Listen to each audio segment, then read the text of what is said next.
اعوذ باللہ السمیع العلیم من الشیطان الرجیم من ہمزہ ونفخہ ونفثہ۔ سورہ بقرہ کی آیت نمبر 222 کی تفسیر چل رہی ہے۔ اذیت ماہانہ میں عورت نہ نماز پڑھے اور نہ روزہ رکھے، نماز کی قضا نہ کرے، البتہ رمضان کے جتنے روزے رہ جائیں اتنے روزے بعد میں رکھ لے۔ رسول اللہ صلی اللہ علیہ وسلم فرماتے ہیں، صحیح بخاری کی حدیث ہے، کیا یہ بات نہیں ہے کہ عورت جب اذیت ماہانہ میں ہوتی ہے تو نماز پڑھتی ہے اور نہ روزے رکھتی ہے؟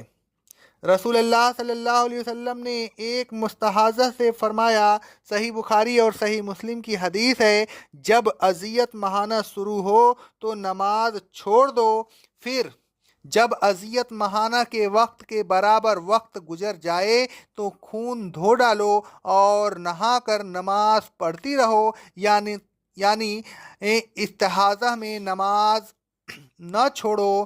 نوٹ: استحاضہ ایک قسم کی بیماری ہے جس میں خون آتا ہے۔ حضرت عائشہ صدیقہ رضی اللہ تعالی عنہا فرماتی ہیں، صحیح مسلم کی حدیث ہے، ہم اذیت ماہانہ میں ہوتے تھے تو رسول اللہ صلی اللہ علیہ وسلم ہمیں روزوں کی قضا کا حکم دیتے تھے، نماز کی قضا کا حکم نہیں دیتے تھے۔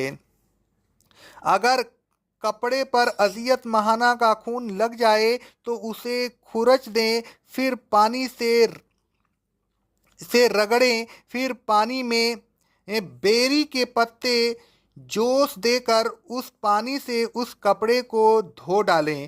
رسول اللہ صلی اللہ علیہ وسلم فرماتے ہیں، صحیح بخاری کی حدیث ہے، جب تم میں سے کسی کے کپڑے میں اذیت ماہانہ کا خون لگ جائے تو اسے رگڑیں، پھر اسے پانی سے دھو ڈالیں۔ رسول اللہ صلی اللہ علیہ وسلم فرماتے ہیں، صحیح مسلم کی حدیث ہے، خون کو کھرچیں، پھر پانی سے رگڑیں، پھر اسے دھو ڈالیں۔ رسول اللہ صلی اللہ علیہ وسلم فرماتے ہیں،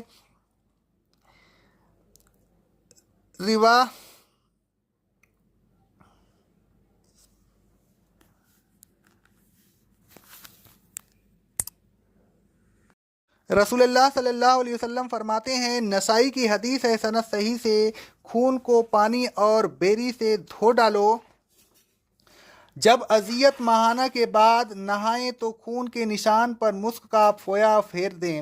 حضرت عائشہ صدیقہ رضی اللہ تعالی عنہا فرماتی ہیں، صحیح بخاری اور صحیح مسلم کی حدیث ہے، ایک عورت نے رسول اللہ صلی اللہ علیہ وسلم سے اذیت ماہانہ کے بعد غسل کرنے کی کیفیت دریافت کی۔ رسول اللہ صلی اللہ علیہ وسلم نے اسے حکم دیا کہ وہ اس طرح کرے۔ آپ صلی اللہ علیہ وسلم نے فرمایا، مسک کا ایک فویا لو اور اس سے طہارت حاصل کرو۔ اس نے کہا، کیسے طہارت حاصل کروں؟ رسول اللہ صلی اللہ علیہ وسلم نے فرمایا، اس طرح طہارت حاصل کرو۔ اس نے کہا، کیسے؟ رسول اللہ صلی اللہ علیہ وسلم نے فرمایا، سبحان اللہ، اس سے طہارت حاصل کرو۔ پھر آپ صلی اللہ علیہ وسلم کو شرم آئی، آپ صلی اللہ علیہ وسلم نے اس کی طرف سے منہ پھیر لیا۔ میں نے اس عورت کو اپنی طرف کھینچ لیا اور اس سے کہا، ان مقامات پر اس فوے کو پھیر لو جس مقامات پر خون لگا تھا۔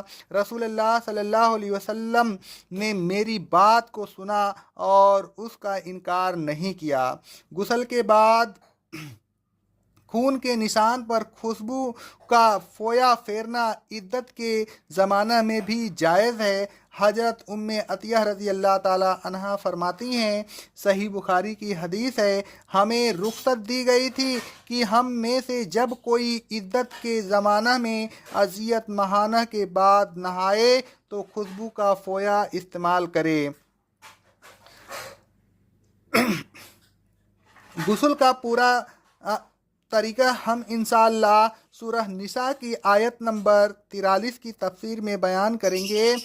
اذیت ماہانہ میں بھی عورت کو چاہیے کہ عید کے دن عیدگاہ جائے، لیکن نماز کی جگہ سے علیحدہ بیٹھ جائے، جماعت المسلمین کی تکبیروں کے ساتھ تکبیریں کہتی رہیں اور ان کی دعاؤں کے ساتھ دعا مانگتی رہے اور اس دن کی خیر و برکت اور مغفرت کی امیدوار رہیں۔ حضرت ام عطیہ رضی اللہ تعالی عنہا